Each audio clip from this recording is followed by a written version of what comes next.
Mei 28 mwaka huu ni siku ambayo dunia imeadhimisha siku ya hedhi salama, ikiwa na lengo la kuhakikisha kila mwanamke na msichana anaishi katika mazingira yanayomwezesha kujistiri kwa staha na usalama wakati wa hedhi. Kwa upande wa wilaya Karagwe, maadhimisho ya siku hii yamefanyika kwa kuratibiwa na uongozi wa chuo cha Almasi cha wilayani Karagwe ambacho kinatoa elimu ya ujasiriamali na ufundi stadi na idara ya afya wilayani Karagwe, sambamba na kushirikisha baadhi ya vyuo ikiwemo chuo cha VETA Karagwe ili wanachuo wa jinsia ya kike kutoka kwenye vyuo hivyo wapate elimu ya hedhi salama, kama anavyosema mkurugenzi wa chuo cha Almasi. Naitwa Mhandisi Rutgard Mesukanani ambaye ni mkurugenzi wa chuo cha Almasi, na hivi hapa leo tumekuwa na mafunzo ya ufundishaji wa taulo za kike kwa kina mama au zile taulo za kufua, kwa Kiingereza tunasema reusable pads.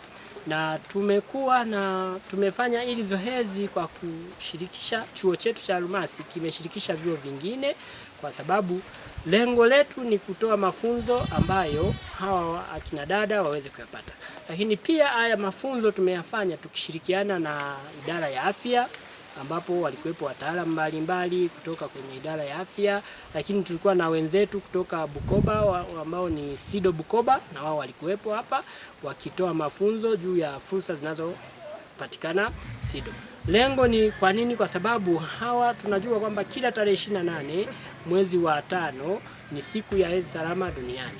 Kwa na sisi kama Almasi tumeamua kutengeneza hizi taulo na pia tumeamua kutoa mafunzo ya utengenezaji wa hizi taulo, na tumeamua kwamba vijana mbalimbali au akina dada walioko katika eneo letu la wilaya ya Karagwe basi na wao waweze kushiriki siku hii ambayo imekuwa ni siku ya hedhi salama duniani.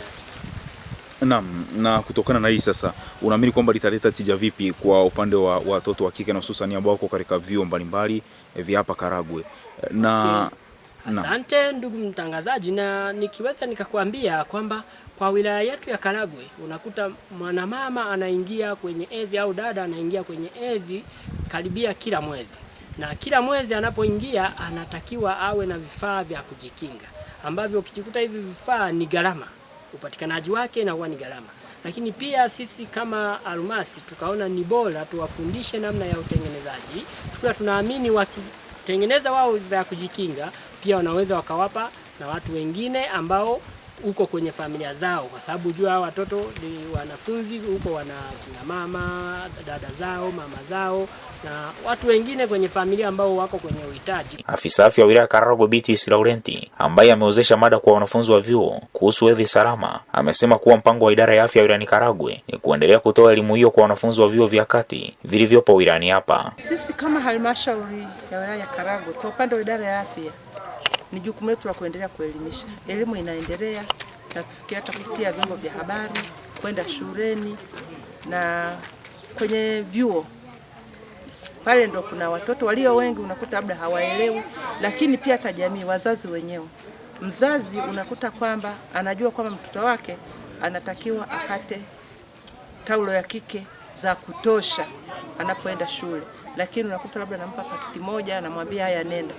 Lakini kadri tunavyozidi kuelezana, kuelimishana, sasa hivi wazazi wameshaelewa, na zamani ilikuwa ni kwamba ukiangalia hiyo kaza na chua mama. Kwa sasa hivi hata mtoto yale matumizi, anapoandika matumizi yake ya shule anampa baba, na baba anaweka bajeti. Kwa hiyo tunachosisitiza sasa hivi ni kwamba mzazi yeyote yule, awe baba awe mama, na ana maadamu ana watoto wa kike, hakikishe kwamba amewekea bajeti ya kupata hizo taulo ili kuweza kuwa katika hali ya usalama, kuweza kuepuka na magonjwa ambayo hayatakiwi. Manake yakipatikana mengine unakuta kwamba ni kutokana na uzembe. Baadhi ya washiriki ambao wamenufaika na elimu hiyo wanaeleza kuwa itawasaidia kwa kuongeza uelewa kuhusu masuala ya hedhi salama. Kwa majina naitwa Rebecca Tonesti Ndege, nasoma kidato cha 5, nasoma kombi la HGK. Nimeweza kupata mafunzo juu ya hedhi salama. Hedhi salama ni kitendo cha mabinti kuvunja ungo au kukua kutoka katika umri mdogo kwenda umri mwingine. Ambapo hedhi salama tumejifunza kuhusu utunzaji wa miili yetu, hasa viungo vyetu vya ndani, kujifunza usafi, kujifunza jinsi ya kutumia pedi au jinsi ya uvaaji, jinsi ya kujisafisha. Majina naitwa Sia Fabian Zahabu, mimi ni mwanafunzi wa chuo cha Almasi, nasoma kozi ya Hotel Management hapa Almasi. Nimeweza kujifunza kwamba hedhi salama inatusaidia kujitunza sisi wasichana, hasa tunapoingia katika kipindi hiki, kwa sababu kuna mwingine anakuwa hajui nini maana ya hedhi, ndo mara ya kwanza anaingia. Kwa hiyo hii elimu tukipewa inaweza kutusaidia sisi kujitunza tukiwa shuleni, kuwa wasafi. Ina maana hii elimu inatusaidia katika hali zote, pale ambapo tunapoishi tuweze kuwa wasafi, mabwenini, hata darasani pia, kwa sababu tutakuwa na taulo zinazotusaidia kuvaa ili tuweze kuwa safi na salama. Kwa majina yangu naitwa Asteria Rogers Charles. Ni mwanafunzi wa chuo cha KDVTC kozi ya ufundi. Kiukweli tunashukuru sana kwa sababu kama wanawake au kama wasichana, kutokana na changamoto ambazo tunakutana nazo wakati wa kipindi cha hedhi. Lakini kwa sababu ni kitu ambacho kilikuwa hakijatufikia kwa mazingira ya huko, lakini tunashukuru sana kwa sababu imetufanya wanawake kuwa comfortable au kuwa wajasiri wakati kipindi hichi, kwa sababu kutokana na elimu ambayo tunapatiwa. Naitwa Demetrida Kamuliza Deusi, ni mfanyakazi wa shirika la TOSO Karagwe Kayanga. Tuko hapa Almasi kwa ajili ya kusherehekea siku ya hedhi duniani. Tumefika hapa na wanachuo wa kike kwa ajili ya kujifunza vitu mbalimbali.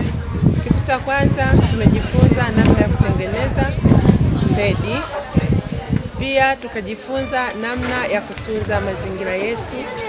Maana unakuta kuna mtu mwingine anatumia pedi kuchafua mazingira. Sisi leo tumepata elimu namna ya kuzitunza salama. Nikiripoti kutoka katika chuo cha Almasi kilichoko hapa mjini Kayanga wilayani Karagwe, mimi ni Jovinus Ezekieli wa Karagwe Media Online TV.